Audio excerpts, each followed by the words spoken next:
మనం ఇవాళ ఒక వాటర్ బాటిల్ని ఇళ్ళకి పెద్దది మంచినీళ్ళ కోసం అని వేయించుకుంటే 10 రూపాయల నుంచి 20 రూపాయల దాకా తీసుకుంటున్నారు. దగ్గరలో అయితే 10 రూపాయలు, దూరం నుంచి తెచ్చిన వాళ్ళు అయితే 20 రూపాయలు తీసుకుంటున్నారు. దాన్నే తిట్టుకుంటున్నాం. అలాగే బయటికి వెళ్ళినప్పుడు లీటర్ వాటర్ బాటిల్ తాగితే అది 20 రూపాయలు 25 రూపాయలు అన్నప్పుడు తిట్టుకుంటున్నాం. కానీ నీటి విలువ ఏ స్థాయిలో పెరిగింది అంటే, ఒక ఎకరాకి పొలానికి నీళ్ల కోసం పెడుతున్నటువంటి ఖర్చుతో లక్షలు అయిపోతున్నాయి.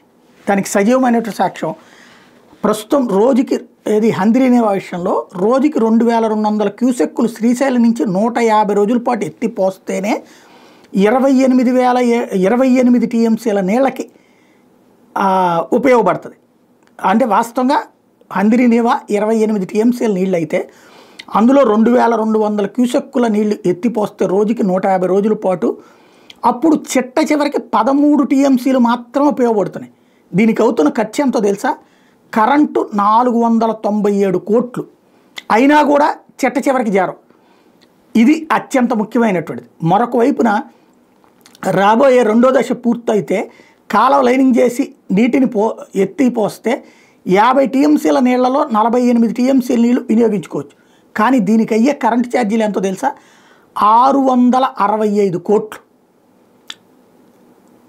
ఖర్చు చేస్తే జరుగుతుంది అనమాట. 662 కోట్ల రూపాయలు ఖర్చు అవుతుంది. అంటే 50 టీఎంసీల నీళ్ళకి 865 కోట్లు. 865 కోట్లు ఏది 50 టీఎంసీల నీళ్ళకి అయ్యేటటువంటి ఖర్చు.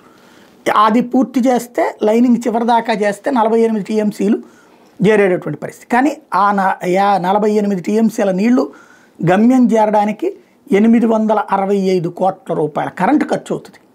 అంటే ఏ స్థాయిలో నీటి ప్రాజెక్టులు అయితే ఇది ప్రతి ఏటా ఖర్చు తప్పదు. అదే సందర్భంలో దానివలన ఆ ప్రాంతాలకి అది రాష్ట్ర ప్రభుత్వానికి భారము తప్పదు. కానీ వ్యవసాయ రైతుల కోసం ఈ విధమైనటువంటి వర్క్స్ చేస్తారు.